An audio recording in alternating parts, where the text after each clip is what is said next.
Hi, my name is Max Ringer. I was in charge of parts procurement, and I was also the project scheduler. Now, in parts procurement, it's very important to pay close attention to all of the different sizes and lengths of the screws, bolts, what have you. The previous group, before our project, they didn't have an accurate bill of materials, so that was our main objective.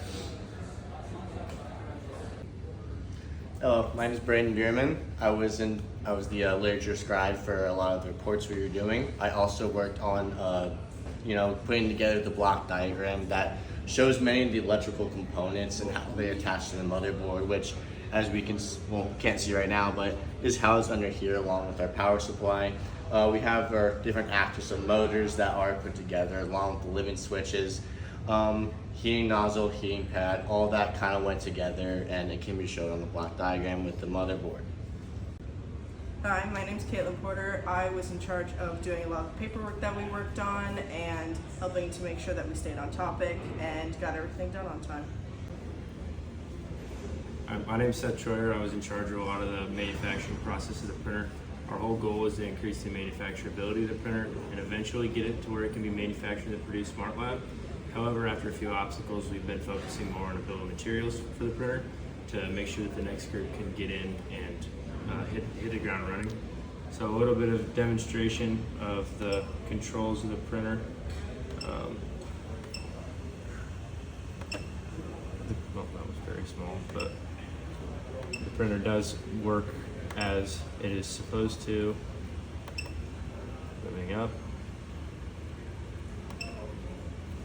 This will move the build plate. The temperature controls work. As you can see here, we printed a small, this is called a calibration cube. It has XYZ on it. It really makes sure that the sticking is proper with the build plate, proper temperature, and proper heating of the extrusion. A few things that we changed in the manufacturing of this bracket here was a big change for our printer. The first one was rather blocky and kind of hard to assemble and very hard to find for purchase. It was more to be made through 3D printing or manufactured in CNC. This is very simple, just a single bearing with a tensioner. We've calibrated all of our limit switches. We have our X, our Z, and our Y is back here in the back. You can't really see it back there. Our leveling system for our heated bed is using wheels that are on springs that then lift and lower each corner of the bed. Bed leveling is very important for a proper print on these kind of printers.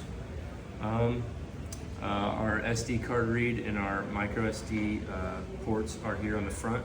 So the SD card is loaded with a bin file. The bin file then codes the controller and all of the electronics inside to do what the printer is meant to do. Another large part of this process was cutting and tapping all of the 80/20 for the chassis.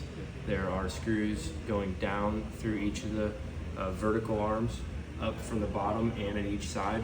All of those we had to make clearance holes, we had to measure and cut and tap with a hand tap to make sure that it's fastened properly. Another improvement we made is the build plate is magnetic. So there's a magnetic fixture onto the actual heated bed. And then when you are done with your print, you can take it off and bend it, which helps remove the print. And then when you're ready to print again, you just drop it back on and it magnets right back on. There's no need for clips or anything like that.